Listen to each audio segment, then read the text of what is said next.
Ladies and gentlemen, I'm also pleased to be with you this morning and to have the chance to introduce our keynote speaker, Professor Dr. Yusuf Mahbubul Islam. He is a Vice Chancellor of Daffodil International University, Dhaka, Bangladesh. Without further ado, please join me in welcoming Professor Dr. Yusuf Mahbubul Islam. Please welcome. Thank you, Akil, and thank you, Professor Syed Hassan, and the organizers. Thank you, and thank you for being present today. This morning, as they're getting ready, Fareed gave a very interesting question. What was the question? That the survey is being made. What is life about? Research in the United States. How are you perceiving life? Now, it's very interesting because I asked the same question to my students. What is life? How do you perceive life? So anyway, can I ask the audience this question? How do you perceive life, or what is life? It's a very important question. I'm quite intrigued how the people in the United States came up with this question. Any ideas? It's not an easy question. It's a very, it's a very important, very hard to answer. But what I say to my students, I'll give you, hope this gives you food for thought. Like I refer to the painting Mona Lisa. Now the painting itself, it doesn't have life. But the painting is one of the most valuable paintings, most famous paintings in the world. But imagine that Mona Lisa was able to feel life. All right? What would Mona Lisa be feeling? How would Mona Lisa feel? If I say to you that Mona Lisa would be feeling the qualities of Leonardo, because every brush stroke that Mona Lisa has, because people talk about her smile, people talk about the way she looks in the painting, her eyes, okay, but whatever we talk about in the painting, it's all about brush strokes of Leonardo. Yes. So similarly, if we imagine ourselves, who has made our brush strokes? Allah. So life, if we draw a parallel, life is about feeling the qualities of Allah. Whatever we feel, when we smile, we are feeling the qualities that Allah has given. So life is about Allah. It's not really about ourselves. Just food for thought. Okay? So however we excel, it's another quality of Allah. So thank you for inviting me to be the keynote speaker, and thank you, Professor Hassan, for introducing us, and Professor Rozhan and the team coming from Bangladesh, DIU, and the people involved in taking photographs and everything. Thank you. So let me start. Bismillah ar-Rahman ar-Rahim. The presentation is about what? Opportunities and challenges in the future of jobs. This was the title circulated. Now what I want to talk about today is this question here. Are we preparing our graduates adequately? Adequately for whom? For the job market, for themselves as human beings. So I'd like to discuss this question and try and find the answers. So it's basically, I'll try to make it as interactive as possible. Right. Now, very interestingly, as I went through the literature, way back in 1993, the US Organization on Educational Research, they instituted a study. And the study was published by Cotton. And this is 1993. And at that time, they were talking about the future of jobs. Just like we are talking about the future of jobs today, we're talking about employability. This is way back in 1993. And in the brochure, there's a definition of employability skills, but you will find that definition is from today. You go to the net, you go to the latest websites, you'll get this definition. But you'll notice that the definition is no different, not really different from what was done so many years back. And what they did, they went through 63 documents, research publications, government publications, employer statements, etc. And they summarized all the skills that came through the documents into basic skills, higher order thinking skills, and effective skills and traits. And the most important that they identify are these two skills here: dependability, responsibility, and a positive attitude towards work. So among all the skills that you see, the highest ranking were these two. And these, again, notice that the list here is longer. And these are all personal or interpersonal skills. Okay, this is to do with their hard subject skills, problem solving. This is also basic human skills. Right? So soft skills, the focus of soft skills is on personal and interpersonal skills. At Daffodil, we invited 36 employers to come to the university. And this was in 2016. And we asked them about the gaps that they noticed in the graduates that they employed. Not just Daffodil graduates, throughout the country. So these 36 employers, they wrote out these cards. Just look at if you can see whether this is visible. This says attitude, behavior, which is the same as we saw earlier in the 1993 one. This is analytical skills. And this is essential skills, again, basic skills. This one is basic skills. What we see is an addition of all these extra things that employers have added. So it's not that whatever we are doing, the demands are reducing. No, the demands are increasing. And one of the increased is this one, tech savvy, which came out in one of the presentations this morning. They're looking for technical competence on top of use of social media, these kind of things. They're looking for these kind of skills nowadays. These are the title cards that represent all what the employers said. So notice, even after 23 years, it's the same thing. And interestingly, this is a study by Forbes. And this is as recent as July 12th. It was published on July 12th, 2018. Let's just read what it says. In fact, soft skills are quickly becoming the difficult skills to recruit for and develop in our organizations. And they're the ones that turn out our everyday work into hard dollars. It's time we take a fresh look at these soft skills to understand why they're more difficult to find and more valuable to build than ever. So this is an article, the reference is Why Soft Skills Are Harder Than They Look by Ekenberg, 2018. So employers are saying, and this is a study by Forbes, that it's becoming even more difficult. This is from 2008.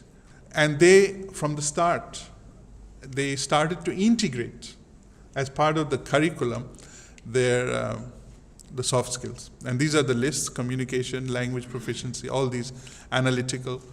And this is by year of study for the bachelor's degree. So an effort is being made. People are trying, and in Malaysia, as far as I know, there are people who go in and audit. They audit the integration of these skills into the curriculum. So efforts are being made, but as you see from the Forbes study, that we're not quite there. And in a personal conversation with the Vice Chancellor of USIM, Professor Dato Musa, he says that our students lack in self-esteem. And interestingly, in Bangladesh, I was called by one of the departments who does postgraduate studies, and they asked me to give a motivational speech. So I asked why. Why do these postgraduate students who are studying masters, 150 of them, why do they need a motivational speech? So the person who called me said that they all lack in self-esteem. So I stood up on the stage and I said that your teacher, your professor claims that you lack in self-esteem. Can you raise your hands, those of you who feel, you think that you lack self-esteem? And you will not believe what happened. All 150 raised their hands. All of them, without exception. So the thing is, what are we doing? Are we, what is this fresh look that Forbes is talking about? What can we do? So what is happening? Are we going wrong in our approach to develop soft skills? What do we need to do? Do we need to take a fresh look at this? So Tang, there's another study, very recent again, Tang 2018, highlights the importance of teachers having the right set of soft skills. Like this morning, Lisa pointed out that if teachers don't have soft skills, how do you expect students to have that? Okay. Though it seems there's a lack of soft skills all around. So where are soft skills rooted? Any ideas? Because when we looked at the slides before, we saw this, right?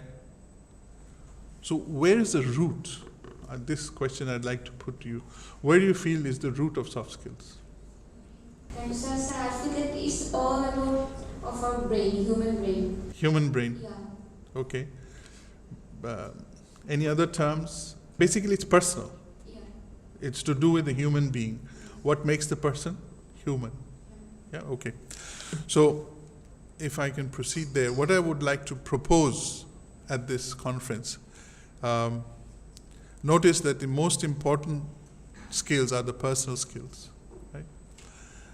And let us look at a quotation. This is by Maharashi. What does the quotation say? Your own self-realization is the greatest service you can render the world. So what is he trying to say?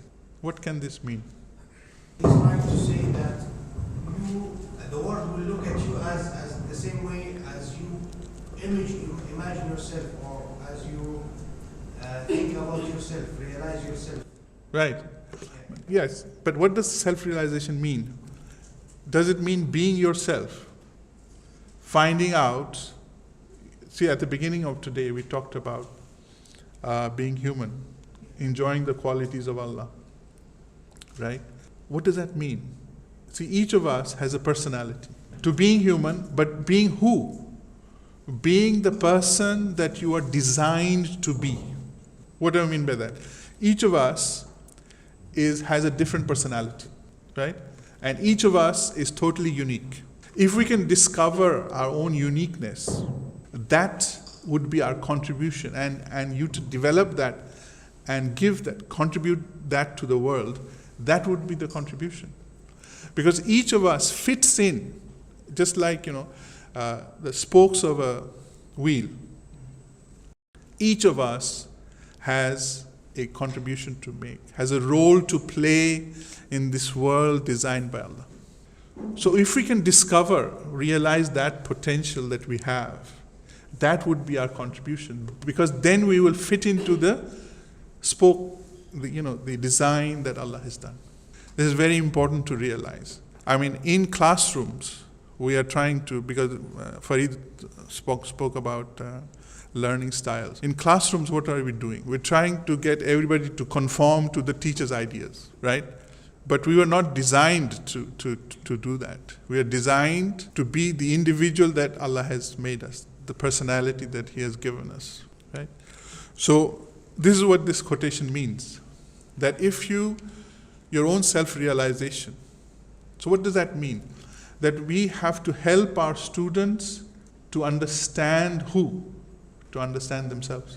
Because they don't know themselves, right? Like Nahyan said, the brain. Now Allah has made the brain in a particular way. So my question is, unless and until we understand how the brain functions, can we utilize the full potential of the human being that Allah has made us? Because the brain is an integral part of the human being.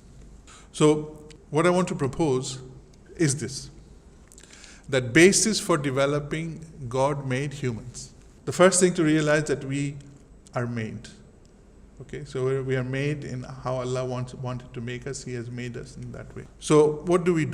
The first thing that we need to get our students to do, and many philosophers, in the paper I've given you references, you can go through the reference, many philosophers have said this is the most important thing, is for the human being to understand himself or herself, that what am I? So that this is the first box. The next would be, how does the human brain work? This is the second important thing. So the students, as somebody pointed out this morning, they need to know what learning means. Right? Prof. Roseanne said that individual learning styles, students should go into looking at YouTube videos and other things. Okay?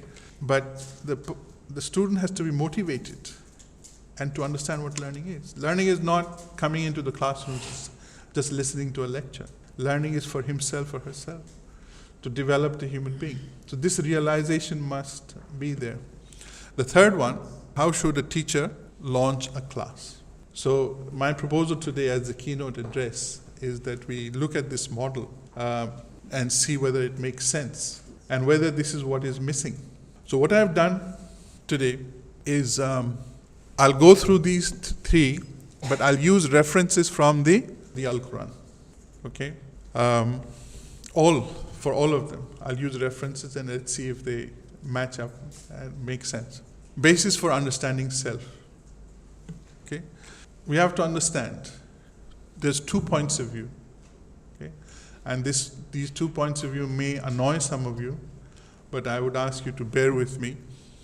The first point of view is God is created for our service. The second point of view is, or have we been created to serve God? This is very important. The difference between the two is important. Not what we're doing, but we have to understand the difference in God is created for our service. There's one quotation which says like this, that we create gods by the dozen, but we cannot create an ant. We cannot create a fly, but we can create gods by the dozen. Like if I give you the example from Bangladesh, okay, let's say somebody needs a job and they get an interview card. So once they get the interview card, then they go down in salah, in prayer to Allah, that Allah, I need the job, please help me. But at the same time, they will go to religious leaders, pious men, and ask for, we call it tabij. I don't know if you have that in Malaysia. It's hung around the neck or on the... Then we ask for some special water, which has been blessed by the pious person. Holy water. Okay. Etc. And then finally people say, no, all these things won't work because it is now the political party's show. So you have to meet a political person and get his blessing to get the job. Okay. So basically, this is what this means, but we'll look at it in more depth. Or have we been created to serve God? These two questions are important. So let's think about these two questions and which is the Islamic point of view. Now, to understand these questions, I have made a model. One or two of you have seen this model before, but I'll show you. But reference from the Al-Quran is this one. Have you seen he who has taken as his God his own vain desires? So I am pursuing God to fulfill my desires. Okay. So to understand this, I've made this model. Some of you have seen this before. So the focus of our education, what is the focus of our education? Self. Everything points to self. For example, we are taught that we have needs, wants, and desires. And most of these are fulfilled by materialism. And we are taught technology of how to create this material things. And those, especially in our country, I see that who perceive they don't have enough, go to corruption. And others approach anyone, including God, to serve self. In the example that I gave earlier, that we will approach everything to fulfill the need for the job, right? So the focus is self. I'm approaching God to serve me. I have needs and desires to serve myself. Materialism and corruption. Everything is focused here. So this is where we are. If we can shift our focus a little bit to who? To God. What will happen then? I'm no longer the center of my life. If Allah becomes the center of my life, then there are some questions that I need to answer. For example, who am I? What am I? And this we spoke about our personality. What is my personality? Why have I been made? Why have I been put in this society? Why am I in this school as a teacher? Or why am I doing this job? These questions. And this is the question, what is my purpose? How do I fulfill my purpose, my responsibilities? And then, once I start asking these questions, I'll be in a position to receive guidance from God. Now, by that, it can be the Quran. When you read the Quran, it starts to make sense. But imagine if you're here, you're focused on self. Will the Quran make sense? I'm just asking you to think about it. Because in Bangladesh, for example, we memorize the Quran. We read it every day without understanding a word. And then put it on top of the cabinet so that our feet don't touch it, etc. So we pay it a lot of respect. But do we understand it? Do we integrate it with our lives? Do we ask ourselves, why has Allah sent the Quran? Do we try to understand it? So it is just to get some points from Allah that I read the Quran, feeling that I'll get some points from Him. So you'll notice all our prophets, it is when they started asking questions, guidance came, practical guidance came. Hazrat Ibrahim alayhi salam, he started asking questions. Our Prophet sallallahu alaihi wasallam started asking questions, which led him to go to Hira Parbat, right? And then he received revelation. But if, for example, if Prophet was focused on himself, would he be looking for revelation? Would he be looking for anything at all? Right. So then only, how can I develop my potential? This question will come up. And only then I can become this term vicegerent. It's used in a translation by Yusuf Ali. Simply is deputy, Numainda, Khalifa, representative of God. But here, I simply represent myself. But here, I can represent God, because I need to know who God is before I can represent Him. So I just put together this model, basically to try and understand this. Have you seen he who has taken as his God his own desire? So, this is just food for thought, to think where we are. The next is this one. How does the brain make sense of words? So this is another thing I put together just to understand. Some of you have seen it before. So here we have 2 ears listening to the lecture, just like all of us are listening. But one ear belongs to human and the other belongs to a monkey. After I show you the model, I'll show you the ayahs from the Quran. And both are listening to a lecture. And the lecture is in what? In sounds and videos. So the question is, will the monkey be able to hear the sounds? Of course, the monkey has ears bigger than us actually, maybe clearer. And where will it go? To the monkey's brain. What about the human being? Will the human being able to hear? Yes, but as long as the human being in class is not on Facebook. So it'll go to the human brain. But here is the problem. This point here, up till the point here, is there any difference between the two, the human and the monkey? Is there any difference? Before the point it enters the brain, what the monkey does, we don't know. But here, up till this point, is there any difference? It's the same. So if we want to make a difference, where will the difference have to be made? in the human brain. So the difference has to be made by the human in the human brain. So this is what perception means. It's my own idea of the world. It's nobody. Whatever other people say, it doesn't have any effect unless and until I do something inside there, right? So what do I do inside there? So one of the things is to apply meaning to the sound that is coming in. So how can I do that? So one of the ways to do that is to ask questions inside myself. And it can be very simple questions. What does this sound mean? How does it apply to me? How do I apply it to other things? As you know, it's basic. Then these questions can become complicated. But you will notice that how do inventors work? Like Edison. How did he come up with a light bulb? Anybody know? When we look at Edison's work in Wikipedia, Wikipedia says that he went through 3,000 experiments designed for the light bulb. But what did he start with? He started with two questions. The question was not simply light, because everyone perhaps used a matchstick or somehow got some light, or used hurricane, these gas or oil lamps, etc. So light was there. So his question was not how to bring light. His question was, how can I extend the light, extend the life of this so that it doesn't extinguish so quickly? And in pursuit of answering that question, he and his team designed 3,000 experiments. The question is, where did those experiments come from? From his brain and the team's brain. So that means what? Everything is in the brain. Here the question I've put is, if so, how can effective learning be implemented? So effective learning has to be that our students must have the ability to ask questions themselves, okay? So the Quranic ayats, let me go to them. This is one of the ayats. What does it say? So it's a Surah Baqarah, ayat 31. But we just need to look at what is in red. And he taught Adam the names, all of them. Now what can this mean? What could names mean? This is a translation by Abdullah Yusuf Ali, and he used this term, names. What could it be? Concepts of everything. Now if Allah has put concepts of everything inside Adam's brain, what does he mean by that?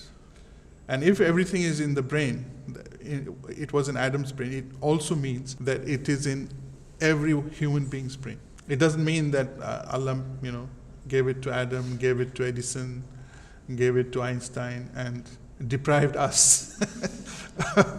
Okay, it means everyone has the same. So how do we bring it out? The way to bring it out is in the ayah 33, Surah Baqarah 33. And he said, Adam, tell them their names. So essentially, Allah asked Adam, he asked questions, and Adam responded with the concepts that Allah had already put in. Now notice two other things here. He presented them to the angels and said, tell me the names. So Allah also asked the angels. The question here is, did not Allah know that the angels could not answer? Of course. The ayah in between actually says the angels could not answer.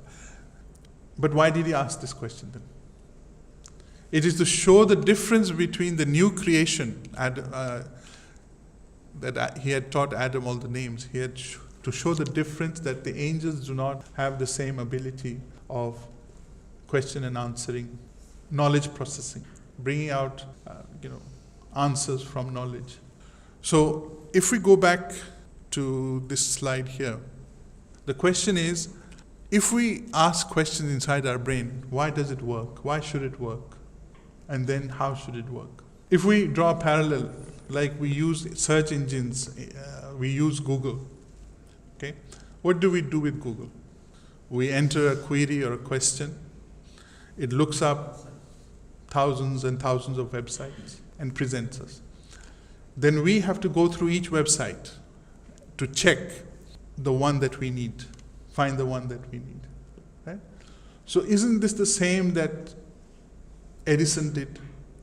He went into his brain, found these 3,000 designs, checked each one, and came up with the one that suited his needs or suited what he was looking for.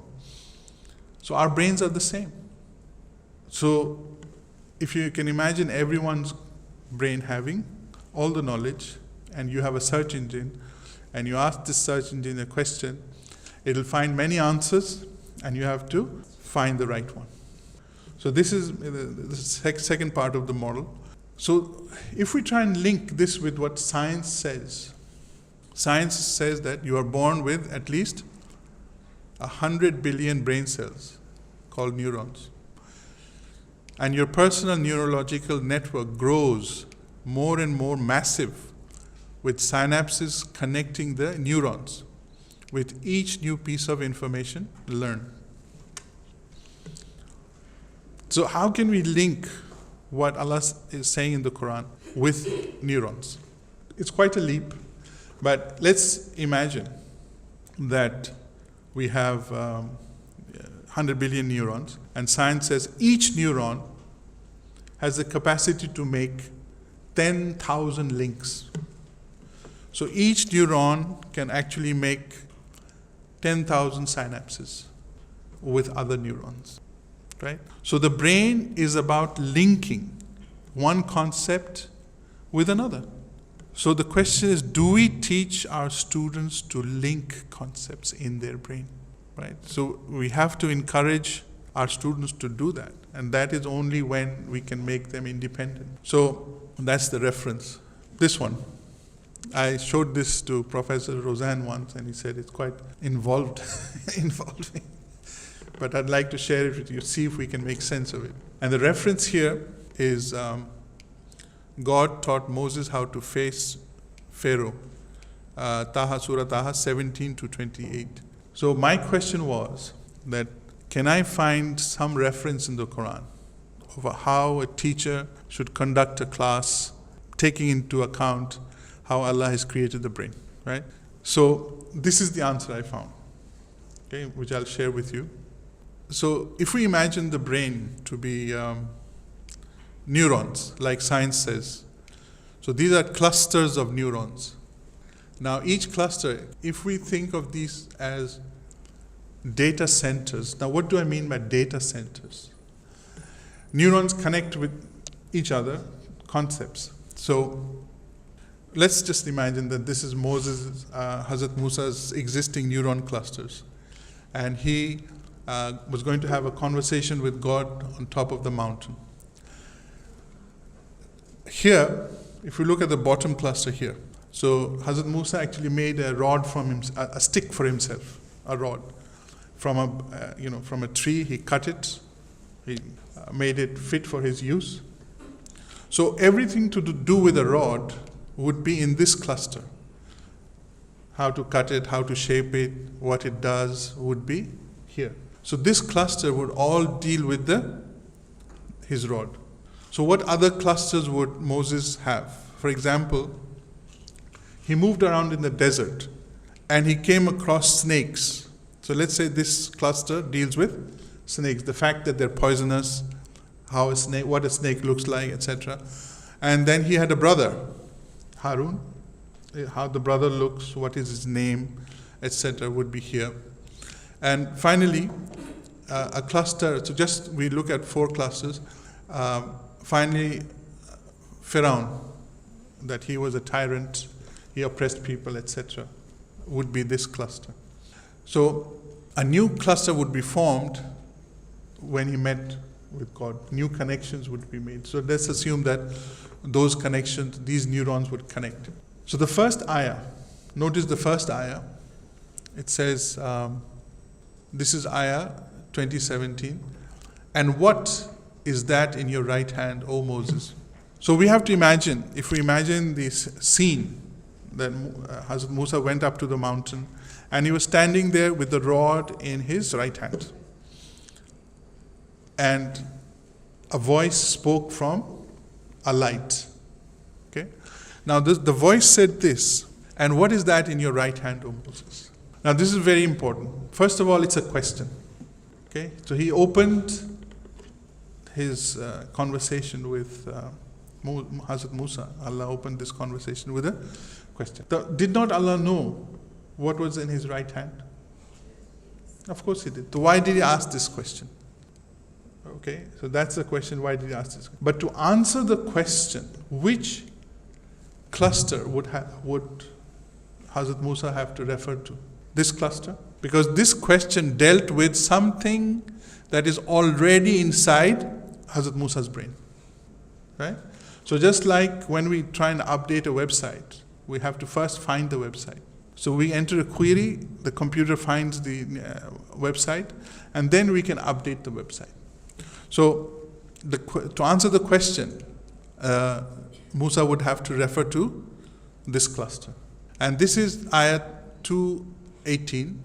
He said, "It is my rod, on it I lean." And he goes through many other multiple uses of the rod. He says that he takes down leaves and he pats down the leaves, etc., etc. Quite a number of uses. But where would the uses come from?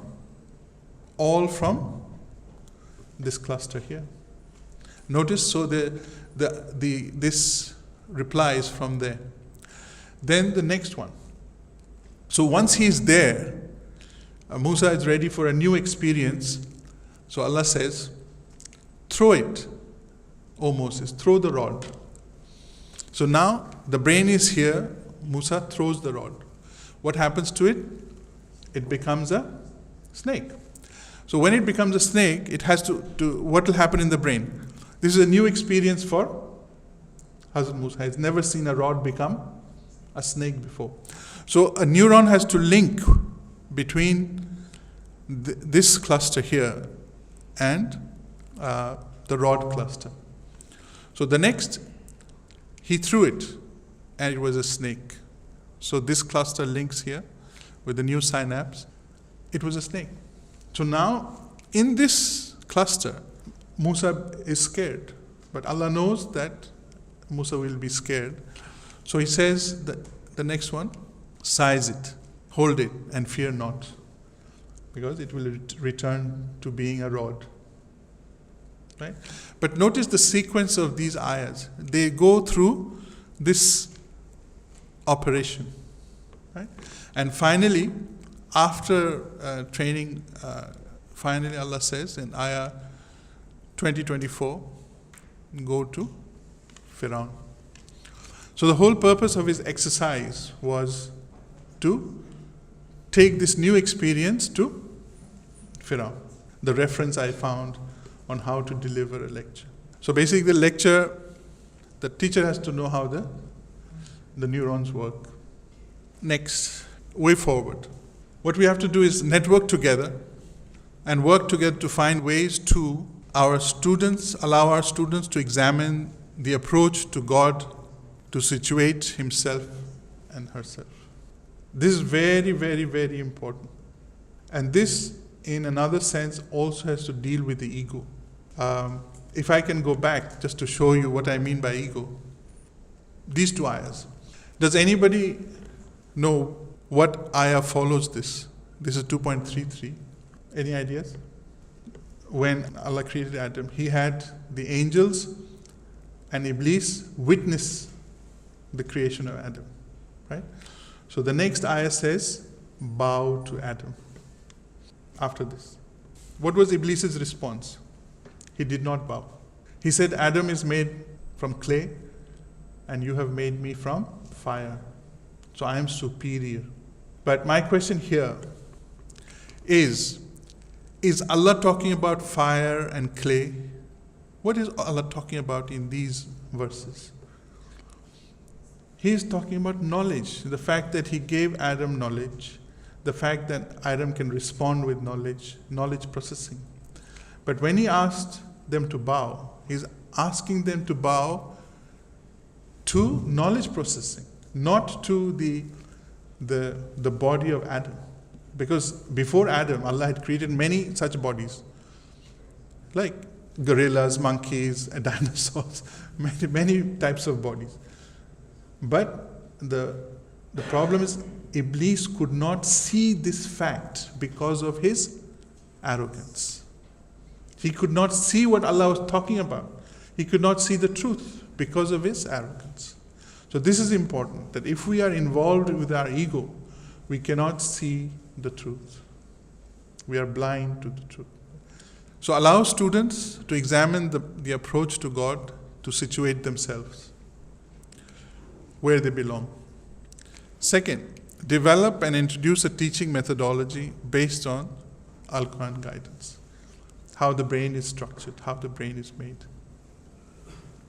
Third, to develop methodologies to help teachers develop themselves, because we need teachers to develop as well. And subsequently, get teachers to approach students to help them develop in a similar manner. Development of teaching methodologies. So at Daffodil, we have been trying to experiment and with developing methodologies based on guidance given in the Al-Quran. So you'll see some of the presenters have already presented. And one of the team has suggested this name. Our team has named the methodology Effective Neuralistic Engagement Method. The team is here to share their application results. So you may be interested to visit the paper sessions that practically use this methodology and see the results. Thank you for inviting me.